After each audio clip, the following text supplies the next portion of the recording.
আচ্ছা, আপনার কোনো চেনা জানা ব্যক্তি অসুস্থ হয়েছিলেন, তার একটা হেলথ ইন্স্যুরেন্স করা ছিল এবং তিনি হসপিটালে ভর্তি হয়েছিলেন, কিন্তু তিনি ঠিক ক্লেমটা পাননি বা কম টাকার ক্লেম পেয়েছেন। এরকম কি কোনো ঘটনা ঘটেছিল? এবার অনেকে বলছেন যে আমি শুনেছি যে হসপিটালে ভর্তি হওয়ার আগে আমি যে খরচগুলো করেছিলাম আর পরে আমি হসপিটাল থেকে ফিরে আসার পরে যে খরচ করেছি সেগুলো নাকি ক্লেম পাওয়া যায়, কিন্তু সেগুলো কি করে করতে হয় আমি তো জানি না। আবার অনেকে বলছেন যে আরে বলবো কি, আমার একজনের না genuine claim health insurance company reject করে দিয়েছে। না, এরকমও হয়েছে। অনেকে বলেছেন যে আমি না একটা পলিসি করেছি, কিন্তু এই পলিসিটাতে আমি বুঝতে পারছি না যে এই পলিসিটা ঠিক কিনা, এটাকে কি চেঞ্জ করার দরকার আছে কিনা বা ঠিকঠাক কিনা।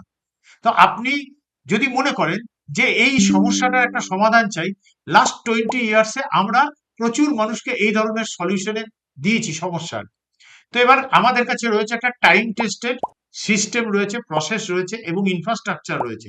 আর আমাদের কাছে রয়েছে হেলথ ইন্স্যুরেন্সের জন্য একটা ডেডিকেটেড টিম।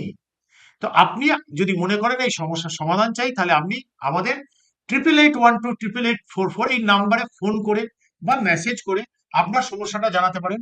আমাদের টিম আপনার সমস্যাটার মেরিট দেখে নিয়ে তার সমাধানের জন্য ব্যবস্থা করবে।